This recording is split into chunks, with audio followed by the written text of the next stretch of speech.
Hello, everybody. We can grab a seat, grab a cup of coffee, grab a mocktail. The mocktails are these blackberry mules. And with a little bit of, is there lemon in it, Mr. Bartender? Yes. And I remember I used to vape this flavor that was made in BC by these four brothers, and it was a blackberry lemonade, and that cocktail reminded me of it today. So flavors do matter. They bring back memories, and they bring back a whole bunch of stuff. So if everyone can get seated, and we'll get started. And our panelists will all sit here, and I'll call them up shortly. And yeah, hello. I just want to say welcome to everybody. And from the bottom of my heart, I am truly grateful to see people in this space and people online. It means a lot. I've been doing this for 10 years, and being heard is not one of the things that I take for granted because these opportunities come few and far between. So for myself, and I'm sure I'm speaking on behalf of our panelists today, your presence here is greatly appreciated. For those of you who may not know me, my name is Maria Papayawanu Duick, and I am the founder of this movement, Rights4Vapers. I was planning for this event because it was important for me to bring and talk about a lived experience, and rightfully so, we called it Ignored. I was reflecting on everything that I've done in my activism in the past 10 years, and I'm thinking about how much I've pushing back on a narrative that was handed to us by the old guard of tobacco control. And I kept pushing back, and I didn't realize there was this set of rules, like there's rules of engagement for someone like me. And I started learning about this, and people would say to me from all sides, if you want a seat at the table, you got to play by their rules. But I didn't like that because I didn't like their rules. Their rules made them seem more important than I am. They made their science seem more important than the experience I was living. I encountered skepticism, and I was never taken seriously by many people, public health, government, and even people who own vape shops and were part of this industry. I was continuously told I'm not being taken seriously, to shut up, and being dismissed because I owned a vape shop. And if I wanted that seat at that table, I needed to be quiet. Well, here's the thing. That table is broken. Why would I want to sit at a broken table? The way I see it, this table of tobacco control in this country was built because of fear. It was to get back at and again, rightfully so, but when you build something with fear, it's built with flaws. Think about the decisions that you make every day and the ones that you make out of fear, how successful you are, compared to the ones that you make based on doing the right thing and moving forward. So instead of asking for a seat at the table, it's like, let me build a table. This is Canada. We got some good wood growing out there in our forests, right?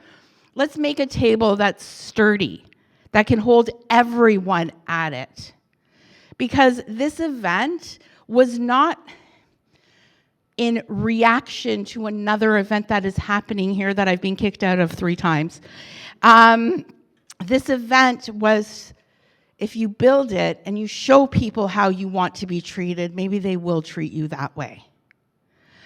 On a little side note, I just want to share this because before coming here, the police were called about this event, and I had to deal with the Ottawa police on Wednesday and Thursday. I am not sure how the police found out about the cocktail party, and I was concerned it might be some old Canadian law that it's illegal to have a cocktail party without serving cocktails with alcohol in them. However, they were very concerned that Rights4Vapers was here to protest another event and didn't really understand it. I still don't understand it, but all I know is we're not getting arrested. We are here, and there are people in this room.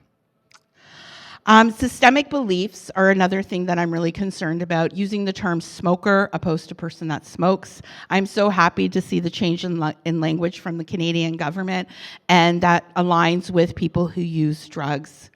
It's really important that we are not defined by our addiction, because at the end of the day, we are more than that. Systemic beliefs, though, are still there, and there are two experiences that I had this December. The first one was I was trying to find some statistics about vaping and figuring out the stats, so I went where I thought I would go. I would go to the University of Waterloo, and Dr. Hammond and his team are really good at collecting all that data. And as I was on it, I saw the term smoker over and over and over again, and I picked up the phone and called, because that's what you do when you're 52, because we didn't have internet growing up. So my first reaction was pick up the phone, leave them a message, send them an email. And one of the people that work on that team, Jessica Reed, kudos to her for dealing with my crazy moment. I do have to say, kudos to her. She got back to me and let me know that they're working on this and this is changing, but something happened. She said one other thing. And in there, she told me that maybe I should look at the name of Rights4Vapers and change the word vapors, because people who use nicotine may feel stigmatized. I responded back and I let her know that the term vapor to me, as someone who uses a vaping product, is about freedom. It's about being proud of who I am. And instead of telling me how I should react to a word about me, that she needs to figure out why she thinks it's stigmatizing, not the other way around. And I invited her to come with a nice little note, but she didn't come. So this other one's going to be kind of hard for me. My dad almost died on December 27th of this year, and it was because he smoked and quit smoking in 1985. My dad was having struggles breathing, and on his file, because he sees so many different lung specialists and everyone like that, they kept figuring out that it's an issue with his lungs. And they gave him steroids and inhalers, and by December 26th, he's had maybe half a dozen x-rays, 3 hospital visits, and they all told him that it's your lungs, and it's because you smoked, and because you're a smoker. And I was there for the last one, poor hospital staff, and I said to him, he quit in 1985. Shouldn't he be smoke-free? Should we not call him a smoker anymore? Because then, if so, maybe we need to go to the Lung Association and tell them to change their website. If they actually got past the fact that my dad smoked until 1985 and looked 6 inches up, they would have seen a massive tumor growing on his vocal box. And that was what was suffocating him.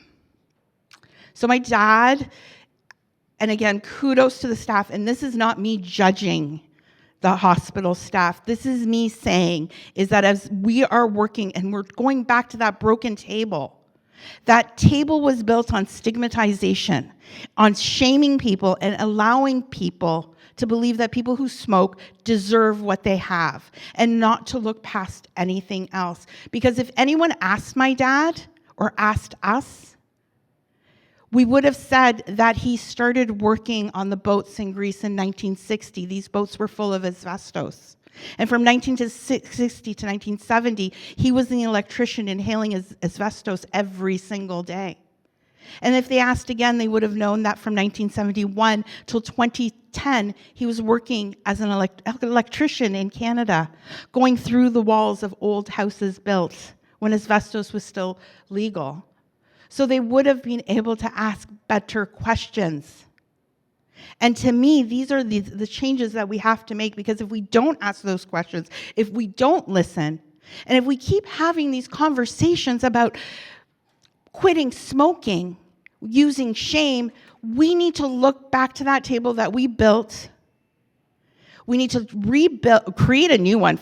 Forget about it. That one's gone. It's got water damage, guys. It flooded. But we need to create a better table.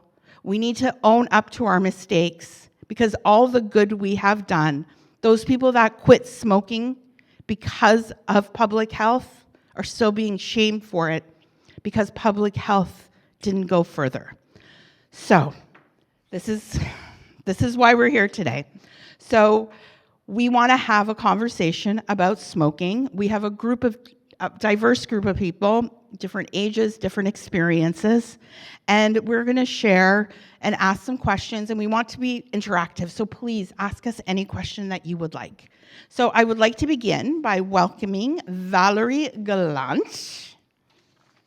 We can clap at this point. Valerie is the spokesperson of CDV. Oh, this is like a beauty pageant. Valerie is the spokesperson of CDVQ. She's successfully quit smoking. Actually, today is Valerie's 10-year anniversary of being smoke-free.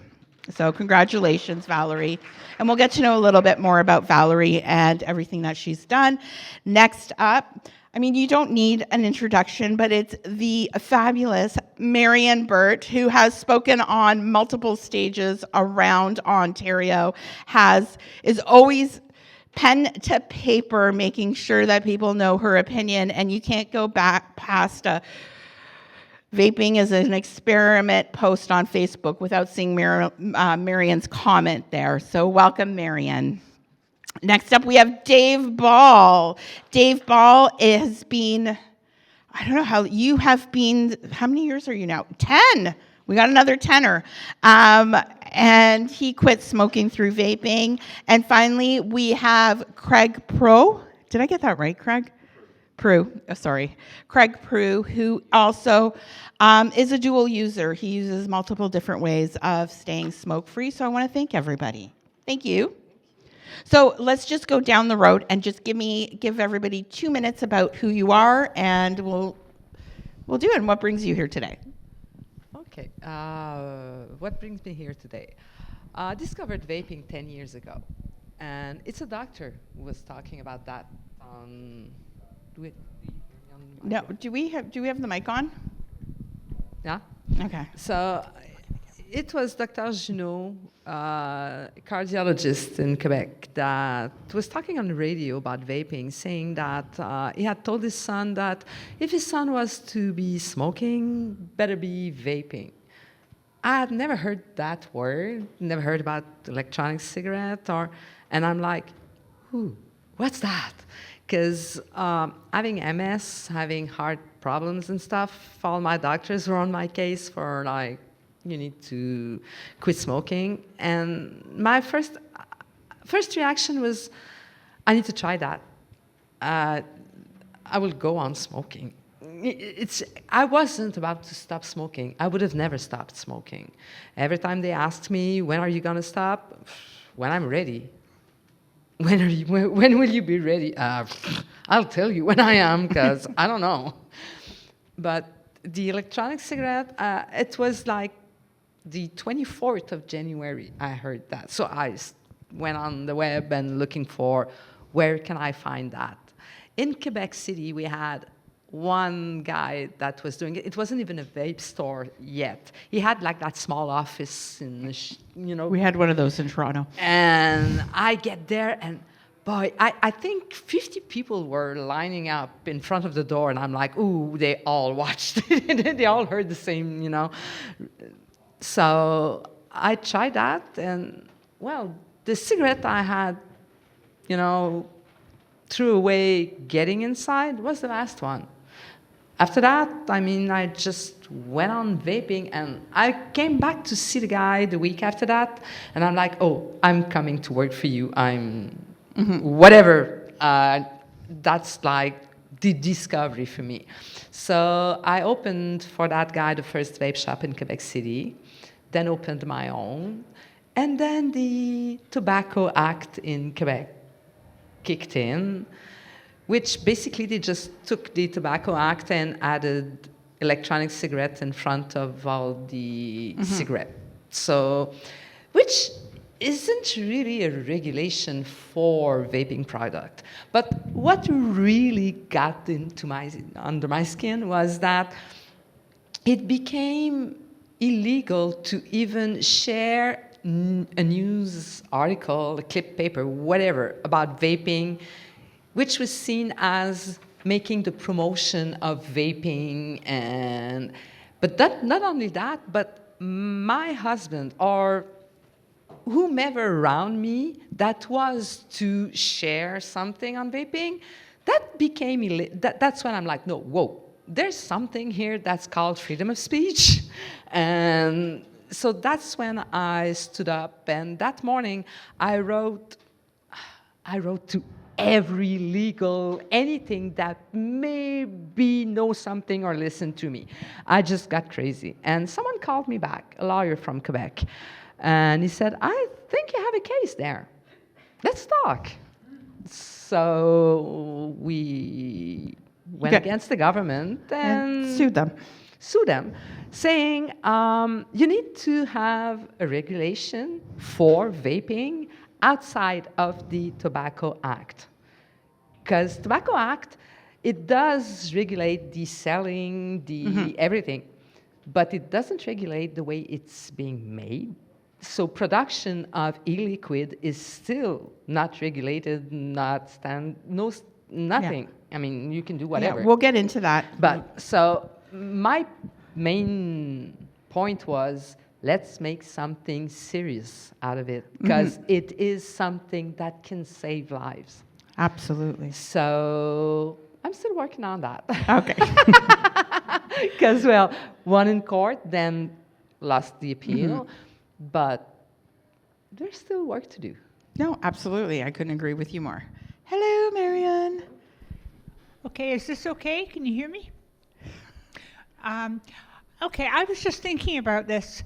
I was thinking about public perceptions and the mood of society at the time, and I was thinking that I was an absolute mirror of that, because I started smoking back before people really realized the reality of smoking. I started smoking when I was insecure, a late adolescent, slightly plump with glasses, you know, and I was on a date in this trendy bar on Rue de Montagne in Montreal, and there was this woman at the front, and her hair came down like this, and she was surrounded by guys, and she had a cigarette in a holder. And I looked at her and I thought, that's the secret. That is sophistication. That's adulthood. And so I started to smoke. And I smoked for almost 40 years after that. And I never really became thin and sophisticated in you see my hair. And I tried to stop many times. And I did it with meditation, I did it with reading books, I did it with willpower. I tried patches, they failed. And then my doctor said, Marianne, you are starting to show signs of COPD. You must stop. And she gave me a prescription for Champix. And I bought it like a good little patient. And then I looked at the insert to the box, and the warnings were suicidal or violent thoughts. And I thought, I'm a teacher. I can't have violent thoughts. So I threw the box away and I went looking online, and I read about how people in the UK were switching to vaping and were having great success in throwing away their cigarettes. So there weren't any vape stores around at that time that I found. So I sent off for a couple starter kits, and I was so excited about it. I smoked my last cigarette while the first vape was charging, and I felt as though the heavens had opened and the sun had come out in a rainbow and swallows twittering in the sky. My whole life had changed, and I had this great weight gone. However, I knew very little about vaping. I didn't even really know how to fill the liquid in the cartridge. So over the next little while, I relied on the vape shops. It was around 2014, 2015, and they were starting to open up around. And you know, I found I couldn't get the thing off, or I couldn't get the liquid in or something. They were always so patient and so helpful and so kind and so encouraging. And so, you know, almost 10 years later, I'm smoke-free. My doctor says my lungs are perfect. I have more energy. I love life a lot more. I smell better. And so I thought this meant so much to me. The people in the vape stores, I owe so much to them that I want to do what I can to help other smokers to have the freedom that I have. And so I started some years ago, and then when I retired, I had a lot more time, and so I am as active as I can be. I think you're pretty active. I think you're more active than many people. And I'm enjoying myself because you know what? This is one of the greatest quests and the greatest goals we can have to improve the health of hundreds of thousands of people in this country. Well, thank you, Marian. We're going to get back on some of the stuff that you talked about. Okay, Dave, tell us a little bit about yourself. Marian, except I wasn't on a date. I started smoking when I was youngish, 13, because cigarettes were there and my mother didn't lock her purse. So tried a couple, and then by the time I was 15, I'm smoking every day, and by the time I'm 18, I'm smoking 2 packs a day. And then I had a son, and I said, I'm going to quit now. Yeah. And then I had a daughter, and yeah, that didn't happen. Then I had 6 heart attacks. And I said, oh, and then the doctor told me I no longer smoked. And I said, well, you don't tell me what I do. So I kept on smoking. And then one day, walked by a vape shop. That was it. I'm here, friends with all these crazy people. And I'm watching a lot of stuff happen that for some reason we started this let's stop smoking thing years ago. We got to stop smoking. Somehow in the last couple of years that's became let's stop nicotine. Well, let's be worried about stopping smoking because nicotine's not killing people. Smoking is. That's it. Thank you. And I think we need to clarify, it's not stopping nicotine, it's stopping nicotine that's not available at the pharmacy. Oh, yeah. That's like, they do put a little asterisk excluding Nicorette and lozenges and gum. And do those inhalers even work? Okay. Okay, last but not least, we have, I call Craig KP, and we can all just call him KP because it's so weird for me to call him Craig. We have hate KP. Craig. Okay. I have a double name, Craig Paul. It's pretentious. KP's easier. Marie usually calls me Babe. That's my stage persona. Okay. I started smoking just before my 30th birthday. I was doing summer stock professionally, and all the other performers in the show, we lived in a big house, and I was the only non-smoker, and I was left out. It was like, screw this, I'm going to be part of the party too. Why not? Let's try it. Well, how many years later? So I smoked, and then in 2018 I suffered I had a short love affair with drugs for about 2.5 years, and at the end of that 2.5 years I had a near fatal overdose. If you want the story, you can follow me on my Instagram. It's a long story. It's a great story. I woke up out of a coma after 2.5 weeks. I didn't know how to walk, talk, or even swallow food. And I knew my life had to change. I haven't gone back to hard drugs. But I still smoked. And it was, it's tough. I'm a dual user. Shh. I put that shame on myself. I know no one else does. And eventually, if I want to, I'll quit. But I've cut down quite a bit because of vaping. Maria has been a big influence in my vaping journey. I tell people about it. I think it's a great thing. I wish I could smoke it on the train when I'm traveling or in an airplane, but I mean, it's not the 80s. So it's a journey, and it's nice to have new friends along this journey, and let's fight for equality. Thank you. I'm just going to ask you guys just a couple, we're going to have a conversation because it's really important. And one of the things that I wanted to ask, because most of us, well, 3 of you have been vaping for close to a decade. I guess the science is not caught up yet. And how has things changed? Because I know when I first started vaping, everyone was like, oh, what is that? Well, good for you, you're not smoking. And as we've progressed and information is getting out there, and it's not necessarily the most accurate information, and lots of information, and especially after COVID, I have found a big shift in people telling me, oh, that is worse for you than smoking. And I asked them how, and they can't tell me how other than they said so on the internet.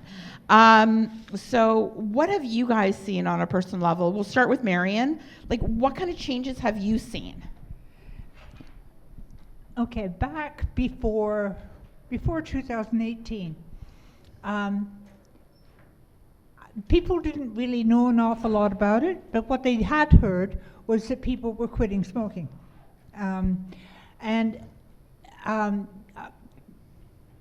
My society is sort of small, but I do know that when after church services, when we would go for coffee and cakes at the basement of the church, I'd be sitting around a table with a whole bunch of old ladies, and I'd say, does anybody mind if I take a puff on my vape?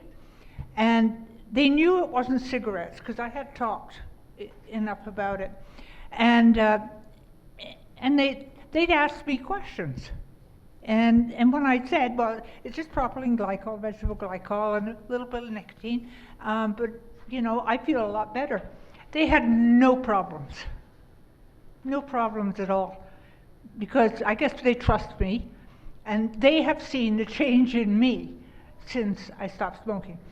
But since then, then we went in isolation for a couple of years, and meanwhile, the great anti-vaping rhetoric propaganda machine went into action, and through that time, the press has exaggerated the youth vaping rate. Every single article shows a picture of kids in a cloud of vapor. And the public health people have been coming out, I hate to say lies, but they are misrepresentations of information. And something I have noticed in the last little while is as an example, I went to a barbecue where there are a lot of people I didn't know. And some I did, and somebody was saying something about vaping or what was going on. And I said, yes, I'm a vapor, and I'm really working to try to spread correct information. And a woman I didn't know, she had 2 young children. She almost attacked me. She was angry at me and angry at vaping. And this is the mood that I suspect it's been taught in the schools. And it has come from people who want to believe about popcorn lung and formaldehyde and EVALI and everything else you could think of.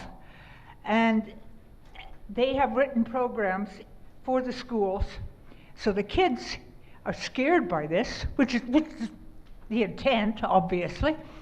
But the kids have come home to their parents, and the parents are now furious at people who vape. And that's all they know. They are told that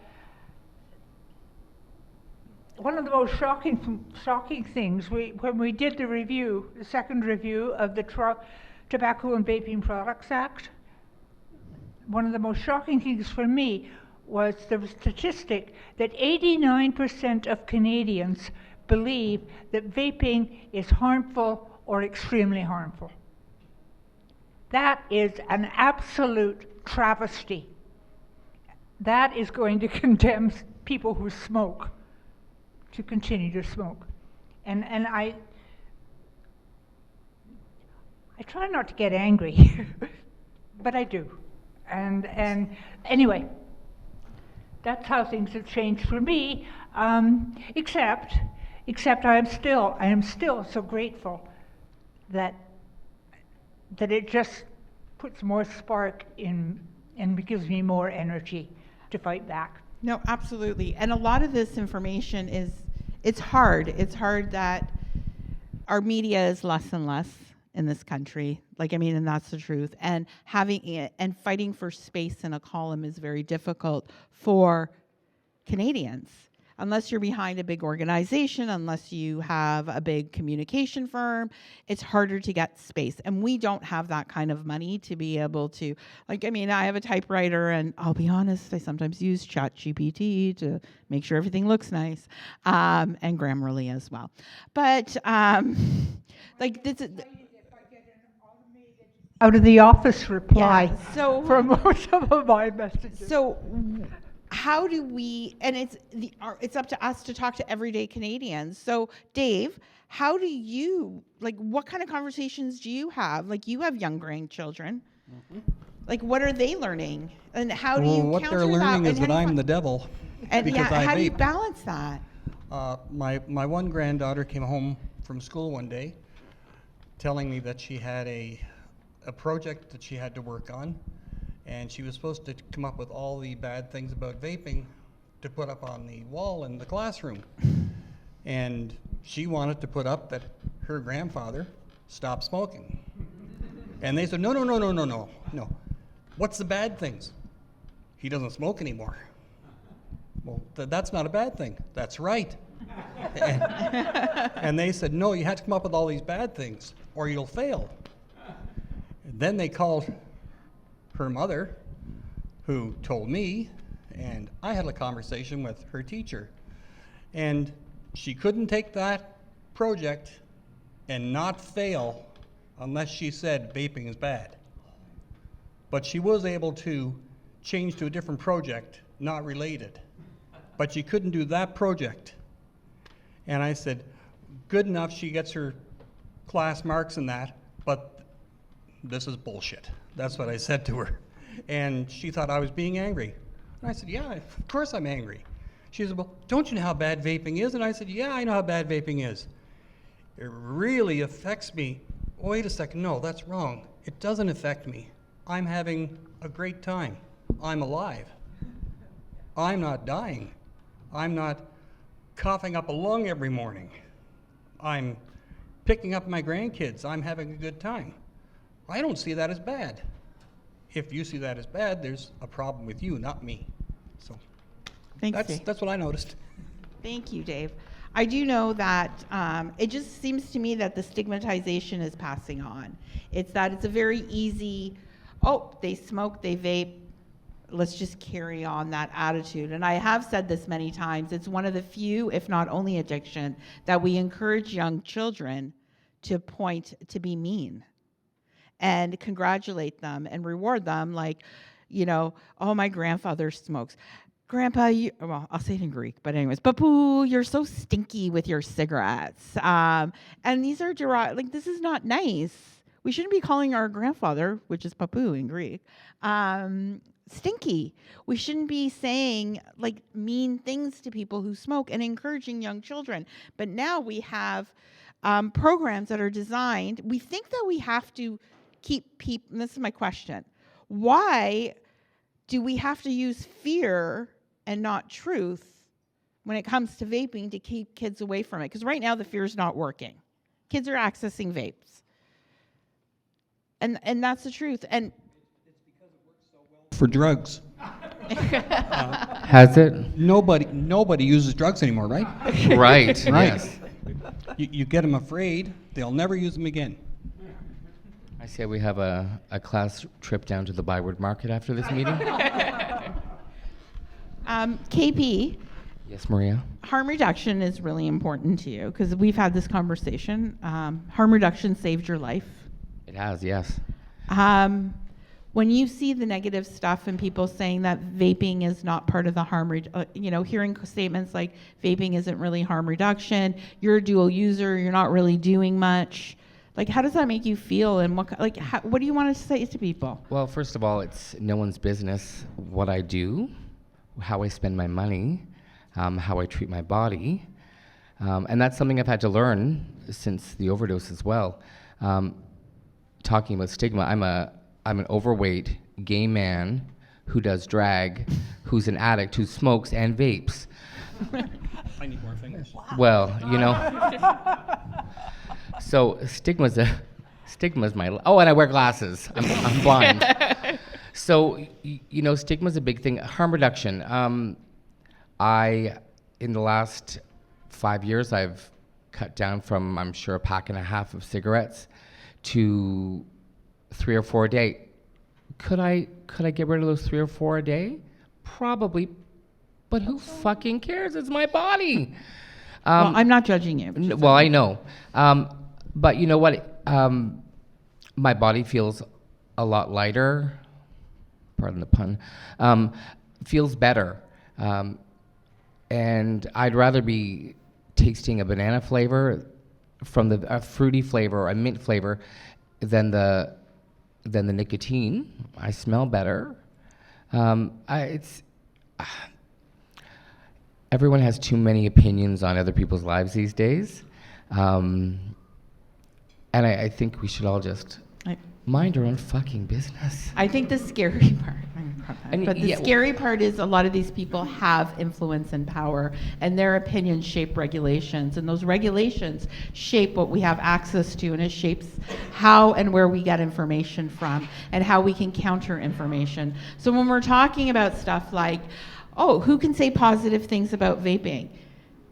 No one really can in this country at the moment, I think. I don't know, like the relative risk statements.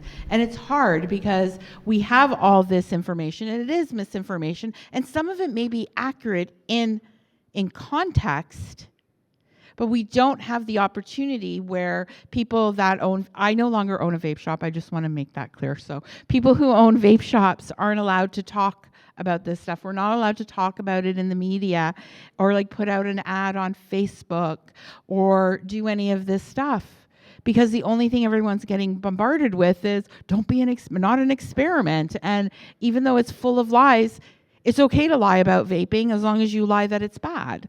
So Valerie, you have experience with a lawsuit.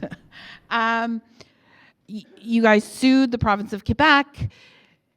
That's to me like ultimate. But in the process, what have you learned when it comes to advocating? Because like speaking up and speaking out and against, like where are these gaps that we have? Like we have extreme regulations. We have the federal government who, you know, pretty much we have some of the best federal regulations in the world. And then you go back down, like, you know, Canada was celebrated for 2 years. Oh my goodness, you guys have great regulations, rah, rah, rah. And then the provinces got involved. I feel like, you know, they found another place to be able to influence based on misinformation. Well, in Quebec, it really is all about the youth. You don't hear much. I mean, it's very different, Quebec and Canada, on about everything. Okay. We all know that. but I don't want to get in trouble from Quebec, so.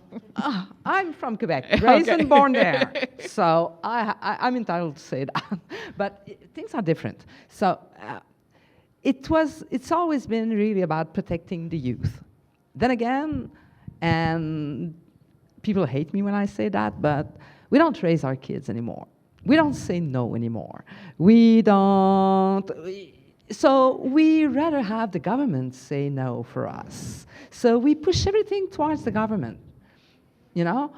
And I used to own a vape shop, and those parents that keep screaming that vaping is bad for the kids, they're the one that got in the shop.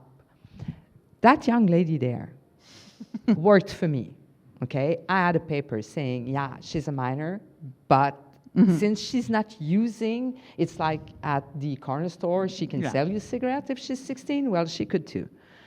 Parents would go crazy on her when she say, oh, sorry, I can't sell you that. Why? Because you just told me it was for your daughter.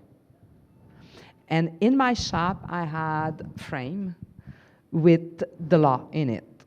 And it was written, it's $5,000 if you sell for a minor, and the shop can have till 50,000 or something.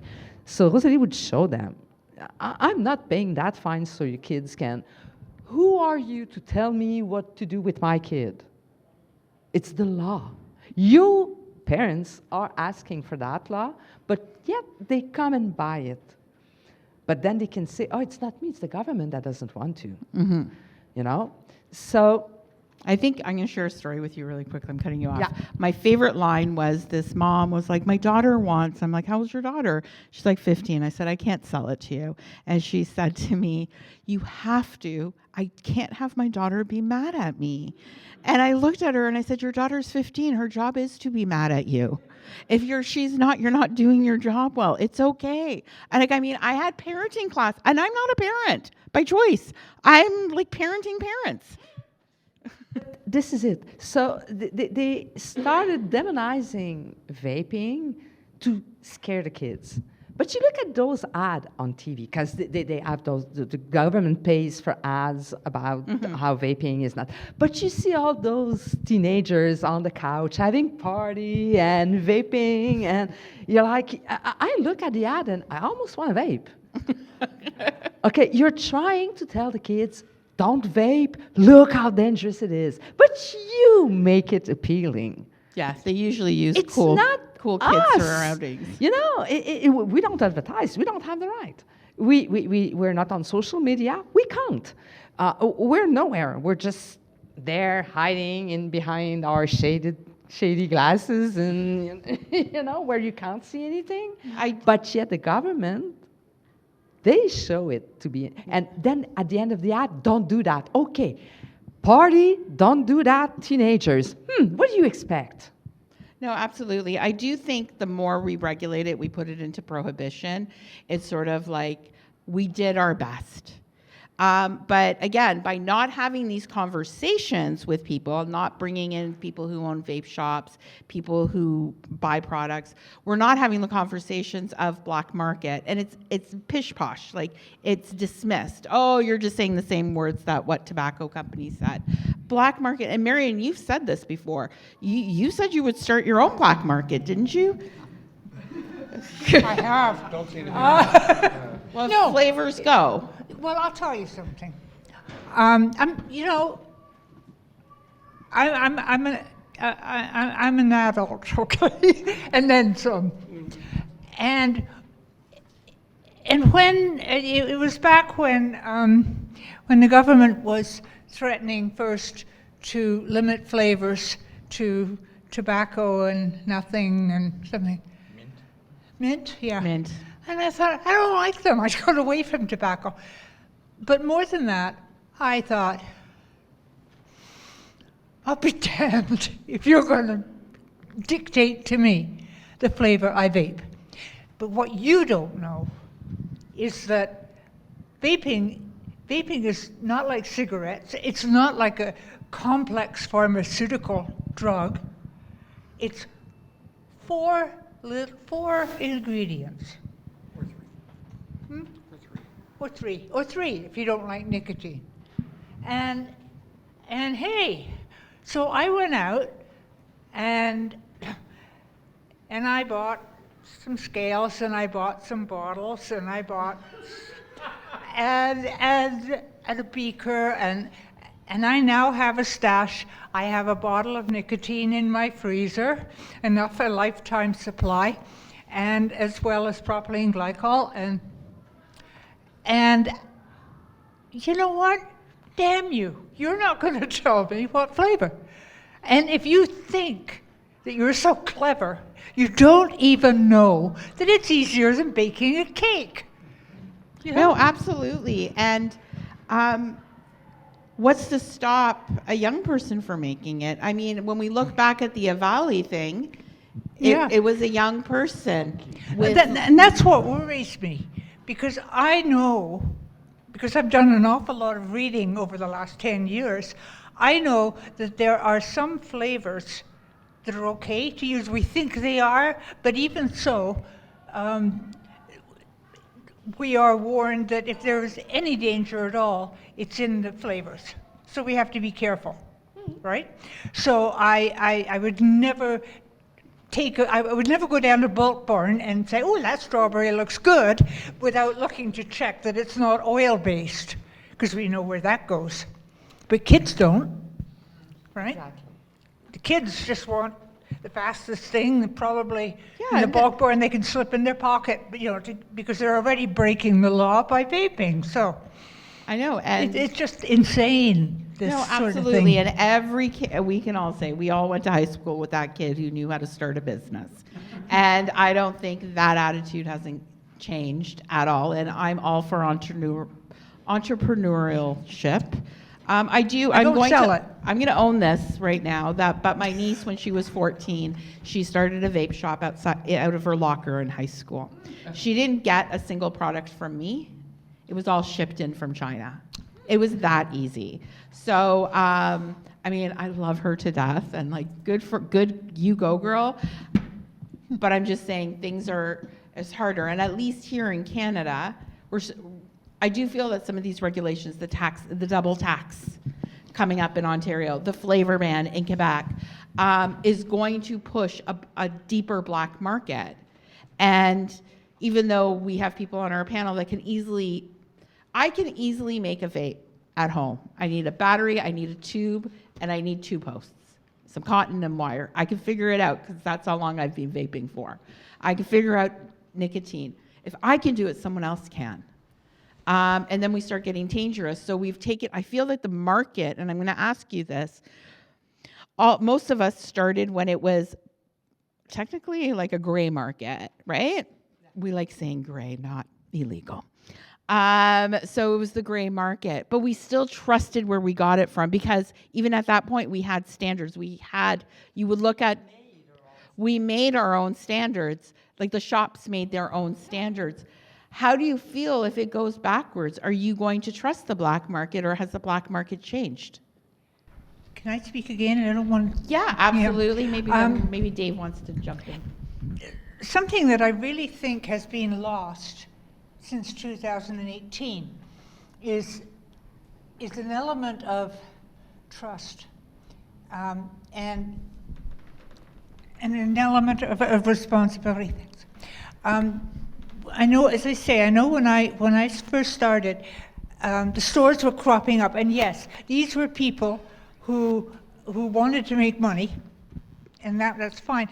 But they were also people who used to smoke and were feeling the same way I did. They were so elated at having stopped smoking that they wanted to help other people, and there, I'm sure there were some bad apples in there, but I did not come across any. Maybe I was fortunate, but I don't think there were many. And but then suddenly, it was when the TVPA was being developed in the HASA report in 2016, and the Senate and the House of Commons. Suddenly there was this great fear of big tobacco. The reality was that big tobacco had no part of the Canadian vaping industry Up at until that time. then, yeah. It had no part in it. And so, that reality should have been made clear to the legislators. But then, as soon as Canada legalized vaping, suddenly the Juul and The tobacco. the other one, they arrived, and it was like a circus coming to town. They were the ones doing the advertising. The Canadian vape industry was not doing any advertising. They were too busy trying to go through their shelves to get rid of any pictures of cartoons or animals. And words. Yeah. Three times. 3 times, because they kept changing it. Yeah. And meanwhile, the big tobacco companies, or Juul, they were in the smoke shops, the corner stores, and the gas stations with their great big posters and their displays and their trucks going around handing out samples. And it took a while for them to be stopped. They did stop, because I think they realized that, hey, this doesn't work in Canada. No, this is I think they too were American. told. I think they were told. They've been told. Marion, you're But- very kind, but they were told. Yeah, they were told. Yeah, and then suddenly everybody forgot that this Canadian vaping industry was alive and active and healthy and honest Before regulation. but it has inherited all of the sins of big tobacco. As I always say, in Quebec, there's 2 lobbies. I mean, the pharmaceutical and me. They're a lot stronger than I am. That's for sure. So there's no one that. I'm the only registered lobbyist for vaping in Quebec. Oh. No one tries to, and I keep telling them it's education. You need to just stop being scared. And it's not about the people. I've talked to so many MPs and stuff, and they know nothing about what they vote on. Nothing. No, and that's not actually their job either, though. Well, no, I get that. But the ones I mean, that speak out and don't know that, like if you're going to take a position on something, you vote. Like, I mean, but if you're going to go publicly and take a position, like, I forget who's the guy. And one of the guys from Quebec. Yeah. Like, you take this position and you're being puppet mastered. You're being puppet mastered, and we're doing this for the children. And if you ask a follow-up question, what are you doing for the children? they don't know. They don't know, and this happens, and it's mirrored, I think, across. In Quebec, across the it's country. Floriducat from the. It's okay. I think she was in this building. Anyways, so let's not worry about that. And I agree with you, Marian. I used to get so mad. I was like, oh my God. I would call Juul and say, can you guys tell people? And there's someone here who used to work for Juul, so he knows I used to do this. I would call them and say, can you please sue these people that are lying? And number 2, can you please say you didn't create the vaping industry in Canada? Canadians did. People who smoked did. People like me did. People like Marianne did. People who wanted a better way to quit smoking because we created we found the product, we created it. And that's the truth. It is available to everybody anyhow. We want it. Regulations made it fancy. Regulations made it expensive. Regulations made it attractive. And here's one thing I'm going to ask you. If flavors were to go, what would you say to save them? KP? Oh, I'm calling Marianne. I'm getting some of her stash. I'm sure she could mix me some banana, right?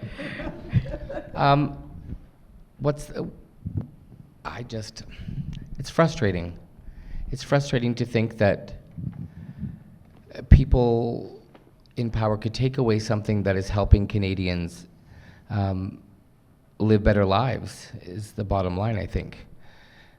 Vaping is, people are going to live longer because of it, because they're quitting smoking or whatever. But I think it's, why should the government be taking away something that is helping instead of, maybe I'm not making sense. No, you are. You're Okay. totally. I lost my train of thought because I saw Marion's beautiful face. No, but why should they be taking away something that is helping Canadians when there's things that they should be taking away that aren't helping Canadians? I understand that, and the thing is, I do believe is that not everybody is speaking. And back to that table, the table can't support everybody. So Well, then build a are new people table. too afraid to speak? No, I Well, speak. we know you're not, Maria, but Everyone on this panel is not afraid to speak, and there are a lot of voices. And Marion, you wanted to make a point about people speaking up and supporting advocacy. Yeah, I think everybody who is involved with vaping, whether they own a vape store, whether they work for an e-liquid manufacturing company, or whether they're a vapor, should be taking a stand and writing or taking every opportunity to engage with the people who are, in charge. And there are quite a few doing it. There are some of us who have been active for quite a long time, like 8 or 9 years. 10. I know, You've been active for last 10 year- years, Marion. You've been active for 10 years. It was 2014 that you started. 2014, yeah. Okay, well, a while. But last year, I on Facebook, I was awarded for being one of the British Columbia Health Unit's most popular followers. And I thought, you haven't read a word. But yeah, there are a lot of people doing it, but the trouble is, if we don't have a title, some lofty title, we're lucky if we get an automated response.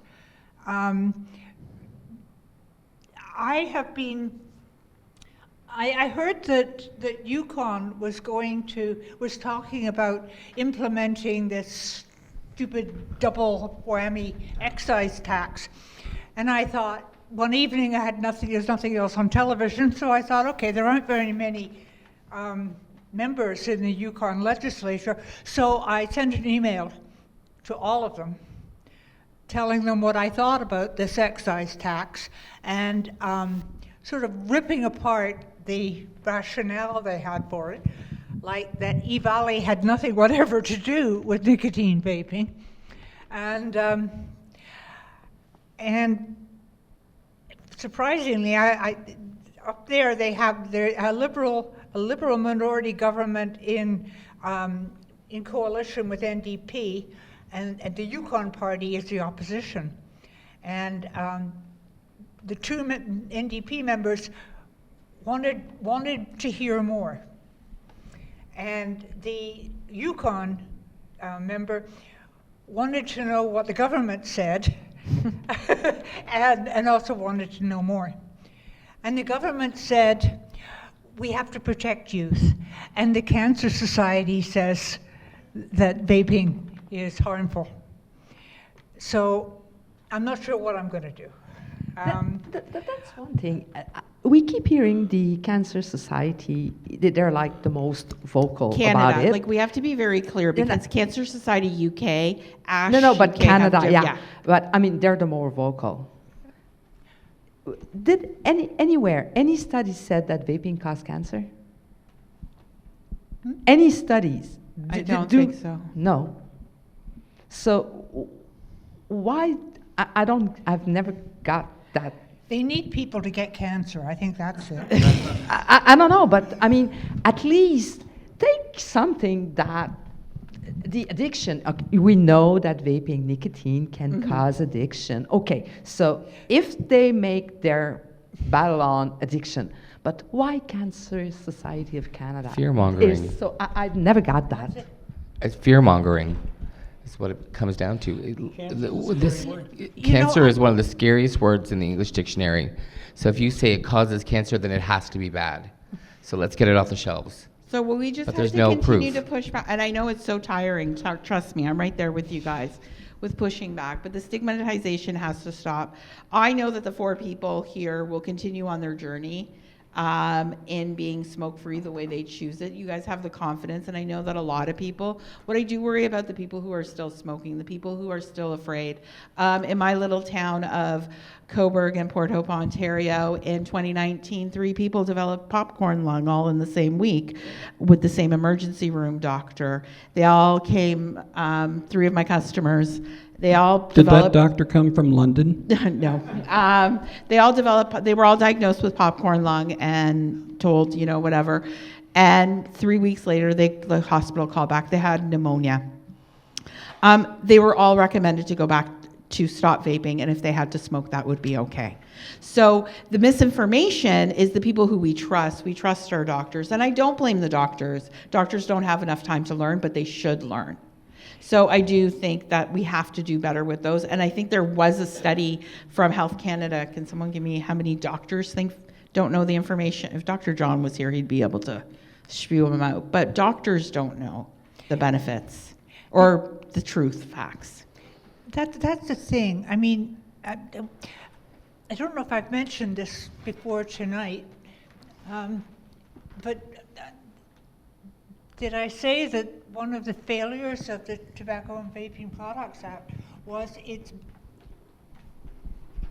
ban on on people involved with the vaping industry making any statement of relative harm? Relative risk Between statements. cigarettes and, yeah. And I understand where that came from, because the pharmaceutical industry has a history of making health claims, or had.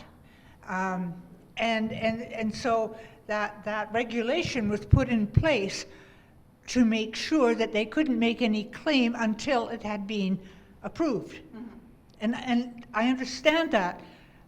But what happened was, okay, so the industry, the people in the stores can't say, Public Health England says there's only 5% of the harm, if that. But they could. But you had to support the whole study, I think, if I was honest. I might be wrong. Okay. It was so confusing. Anyway, yeah, all right. But there was strong discouragement.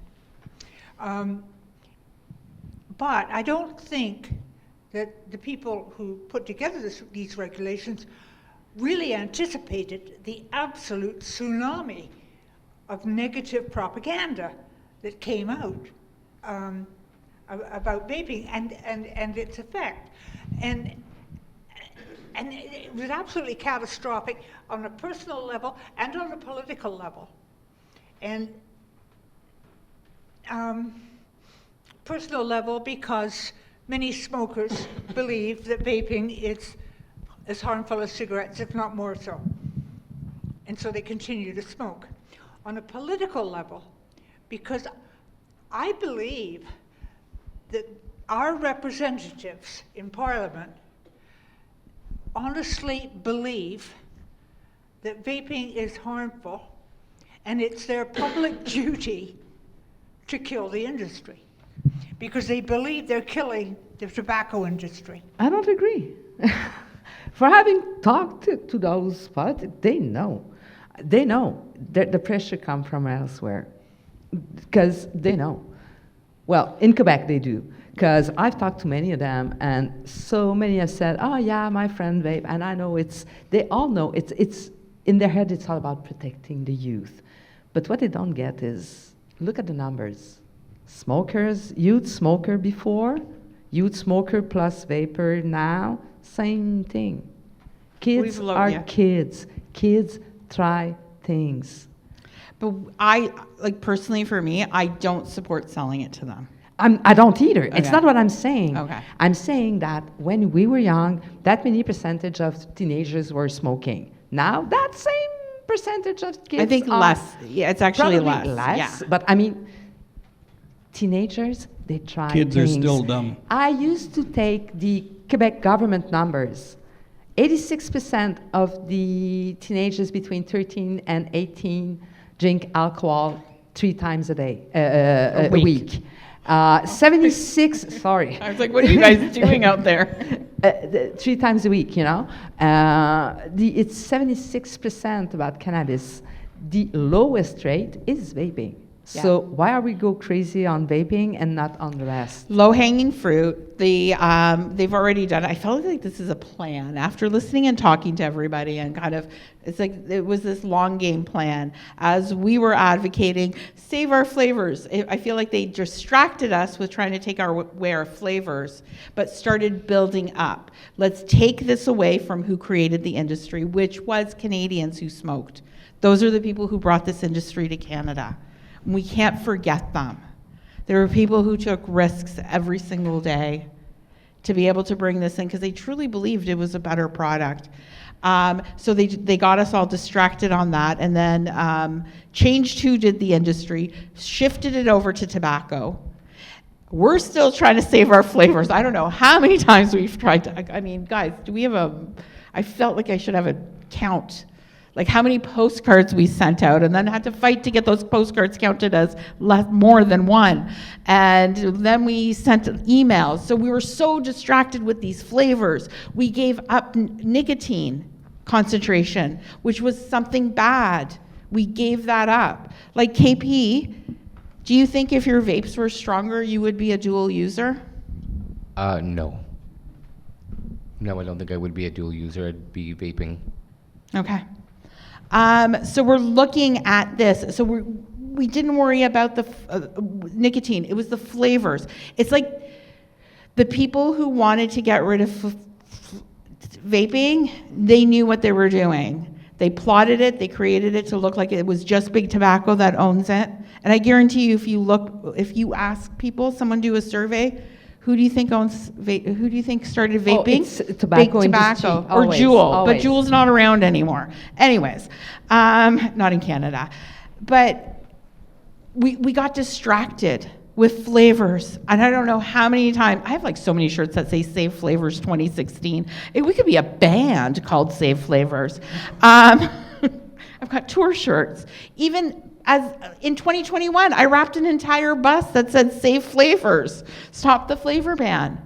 But while we were trying to stop the flavor ban, they created a fake narrative that it's Big Tobacco. So why wouldn't the politicians, because all they're hearing from us is, don't take away my flavors, I love my flavors. And these people are saying is, these are the tobacco companies. They're getting in here. Their goal is to get the kids hooked on it, so then what they're going to do is get them hooked on their cigarettes. So they've created that narrative. This is my head talk. I could be right, I could be wrong, but no one's here from the people that have those meetings to tell me if I'm right or wrong. And so we're distracted. So these government people, they don't care enough to understand the true story. They're not going to listen to our story. We're so worried about flavors, but at the end of the day, they already have the story. It's Big Tobacco coming after your kids. And we will sacrifice, and I said this before, we'll sacrifice the boomers and Gen X to save Gen Z from something that may or may not happen. But we know that people who will return to smoking, their risks will increase. I've been told, we know we're sacrificed. You know, Yeah. They knew that. I've been told, looking. Well, no one in Canada has, in the rest of Canada has But, told us that. but yeah, the health ministers of Quebec assistant looked me in the eye and said, it's happening. We know it's a sacrifice. We know but for the price of saving the youth, we'll do it. Yeah. I mean, at least we do have warnings on cigarettes to tell people how stupid they are for smoking. That was a big win. But like, I wish they wrote, try vaping, try harm reduction. Like, I mean, I'd be okay. Try Zyban. Try, what's that new thing called that you put here? Try nicotine pouches. Those ones have more like. If you can find them, they're sold out everywhere. I've looked. So that means that there is a need. Like, I mean, when you're looking at, there was a nicotine rep here from Nicorette's, not a nicotine rep, a Nicorette rep. And she asked me, what do you think of nicotine pouches? You don't think, like, I said, can you tell me how to use gum? And she goes, what do you mean? I go, I want to try gum. Tell me how to use the Nicorette. I know how to use Nicorette gum. I used to smoke. She goes, you chew, park. I go, where are you parking it? On your gums. I go, where are these pouches? On your gums. I go, this is a Health Canada approved product. Are you telling me because you work for a pharmaceutical company, you have better nicotine than a tobacco company that's cleaner? She goes, oh. I said, here's the thing, it's much more effective. That's it. I just find it very interesting that we're finding new solutions, but we're all up in arms. We're all up in arms about any solution. And I'm good. I don't care how someone quits smoking. I just want someone that needs that nicotine pouch or needs that vaping or needs that 50 milligrams for that to be available for them so they can quit smoking. And you know, when Quebec started wanting to ban the flavor and everything, we used the Nova Scotia because it didn't work. We all know there's more kids than ever vaping. Tobacco rate got to the roof, but it would be different in Quebec. Now we have the tobacco, the flavor ban. I know no one that vapes without flavor. No one. Well, you guys and kids don't vape less, and it didn't change. So now you Ontarian, will look in Quebec and say, oh, let's do like that. Will someone somewhere somehow will say, okay, it's not working clearly.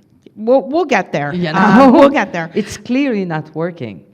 So we're at 9:04. This has been I a have long. something to say. Okay, once Marion's done, we are going to close it up. Well, thank you. It's something I've been thinking about. Is that I think all of us we're more comfortable when we follow things that we've always done or we've done for years and years and years, and we have been in a smoking war for 60 odd years now, and in the olden days, the health experts were the Cancer Society and Heart and Stroke and the Lung Association, and they were the logical go-to because they had the knowledge, the medical knowledge, to provide a good foundation for the legislation. And vaping changed all that. Because now, I mean, most of the people I think in the body parts organizations, I don't think they've ever smoked, and they have certainly never vaped. So what do they know about vaping? But they are still the experts. And so it's natural for the politicians to go to these people. They have always given sage and knowledgeable advice before. And of course, then you have the view, well, these vaping upstarts, they're just out to make a buck. So you know, naturally, it's logical for them to think, well, you know, the Cancer Society has always been the voice of God. So we'll believe, you know, we follow what they say. And it would take, actually, I think it would take a lot of initiative for somebody in the government to say just that. What's the Cancer Society know about vaping? Why did the Heart and Stroke representative say that well, she was very careful not to lie. She said there was advertising for children in North America. She said that to Pam Damoff, the Burlington MP. She was so careful not to lie. But anyway, as I say, it's a matter of inertia and probably fear of looking into this new field which threatens to turn things upside down. And I don't know what to do about that except to talk to politicians. Yeah. And I've got a lot of email addresses if you want. Thank you. I want to say thank you to everybody for coming here. This is the first time we've done this. I have a history of being a disruptor to this conference. Sometimes I get in their faces. Sometimes I just hijack their Twitter feed. And other times I call out the guest speakers that they're having for previous SA accusations. But this time I thought I would be nice. I thought we would come here and just kind of show that we have a voice. We invited everybody. We didn't anyone we could. We invited. We don't believe in exclusion. We believe in treating people the way we want to be treated and setting examples. I want to thank Valerie, Marianne, Dave, and KP for joining us here. I really, really appreciate it. I want to thank everyone who came here, everyone who's on Zoom, and I just want to leave you with. Just go out there and keep an open mind. Don't judge other people for what they do. They are not their addiction. They're more than that. It's just a small part of who we are. And it's okay to question someone, and it's okay to be questioned. Our systemic beliefs are real. They guide us every single day. And that's not our fault. What our fault is when we get our backs up against the wall and not listen to another person. So thank you, everybody, for coming to Rights4Vapers. And I hope you all have a wonderful 2024 and you go out there and make a big change in your life. Just believe in you.